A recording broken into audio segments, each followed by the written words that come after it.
Thanks very much. All right, a brazen shooting outside of Vaughan Sports Bar. Here's Tammy. All right, thanks very much, Kev.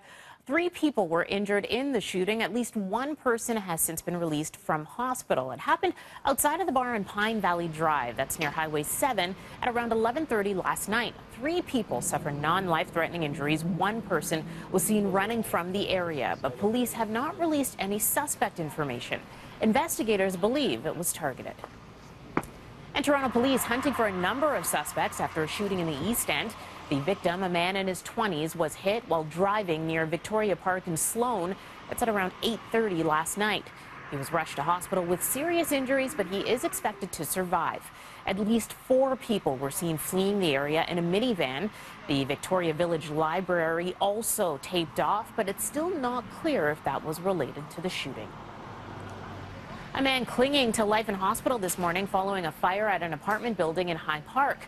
Crews were called to Mountain View Avenue near Keele and Bloor around 10 o'clock yesterday morning. And inside, they found a man in critical condition inside a unit on the 11th floor.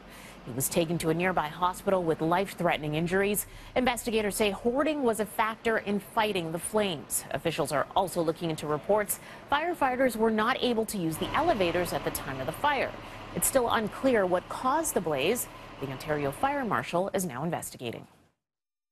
Well, the majority of Torontonians support the idea of bringing more bike lanes to the city, and virtually the same number say that cyclists should be required to have licenses and insurance, similar to motorists.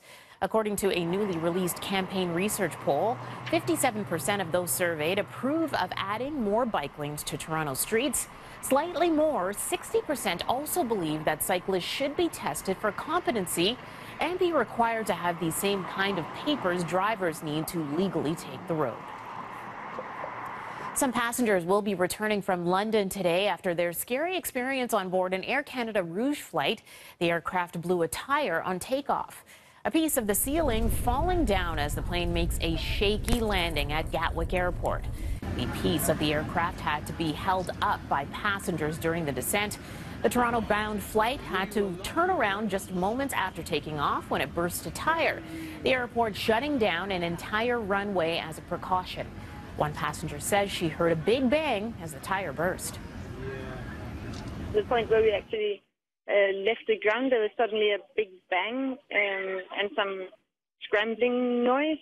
Sort of like a noise that's not supposed to be there. You know, usually it shakes a bit when the landing gear is sort of in the aircraft, but it was sort of wobbling. I was sort of looking around wondering what that was. It was very bumpy landing. It felt exactly what you would expect to feel when, I mean, if you're driving a car and there's like a tire flat, it would be like a very bumpy ride. About 300 passengers were on the flight and no one was injured. Some people are expected to arrive in Toronto later this afternoon. Gatwick has since reopened the runway, but say that there could be a few cancellations due to yesterday's disruptions.